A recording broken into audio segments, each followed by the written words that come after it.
दोस्तों, भानुमति कौन थे? आइए जानते हैं आज की कहानी में। आज हम इसी विषय पर चर्चा करेंगे। दोस्तों, अगर जानकारी अच्छी लगी तो वीडियो को एक लाइक करके चैनल को सब्सक्राइब जरूर कर देना।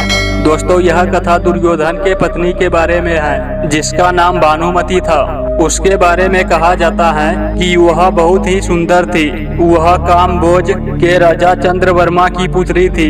राजा ने उसके विवाह के लिए स्वयंवर रखा था। स्वयंवर में दुर्योधन, कर्ण समेत भारत के सभी राजा को आमंत्रित किया था, जिसमें शिशुपाल, जरासंध, रुक्मी आदि भी थे। दुर्योधन चाहता था कि भानुमति उसे माला पहनाए, लेकिन स्वयंवर में भानुमति हाथ में माला लेकर दुर्योधन के सामने से आगे बढ़ गई। तब दुर्योधन ने उसके हाथ से माला झपटकर खुद ही अपने गले में डाल ली। इस पर सभी राजाओं ने तलवार निकाल लिया।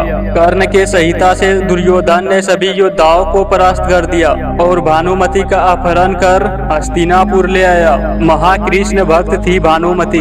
भानुमति के बारे में कहा जाता है कि वह भगवान श्री कृष्ण की अनन्य भक्त थी। वह पूरी उम्र श्री कृष्ण की पूजा करती रही। इसके लिए उसके पति दुर्योधन ने कई बार खरी खोटी सुनाई, अपमान भी किया, लेकिन भानुमति के लिए भगवान श्री कृष्ण हमेशा आराध्य रहे। भानुमति की यह भक्ति दुर्योधन के मृत्यु के बाद भी बनी रही।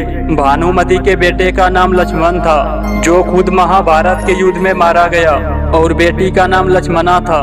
भानुमति ने क्यों किया अर्जुन से विवाह? प्रश्न उठता है कि भानुमति ने कौरवों के दुश्मन अर्जुन से विवाह कर लिया। भानुमति जितनी ही रूपवती थी, उतनी ही चतुर भी। कहा जाता है कि जब महाभारत का युद्ध तय हो गया, तब भानुमति को पता था कि कौरवों का सर्वनाश हो जाएगा।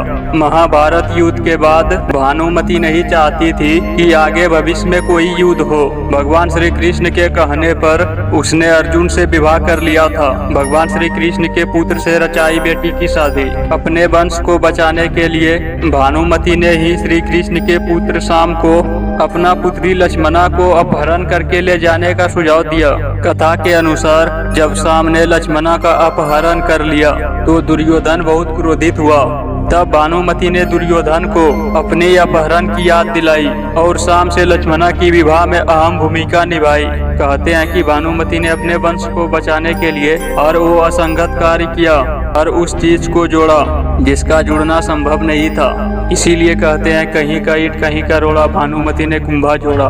दोस्तों, यहाँ पर दी गई जानकारी धार्मिक शास्त्रों पर आधारित है और केवल जानकारी के लिए ही दी जा रही है। तो प्यारे दर्शकों, और वीडियो अच्छा लगा तो वीडियो को लाइक एंड चैनल को सब्सक्राइब करें। मिलते हैं नेक्स्ट वीडियो में, तब तक के लिए जय श्री कृष्ण।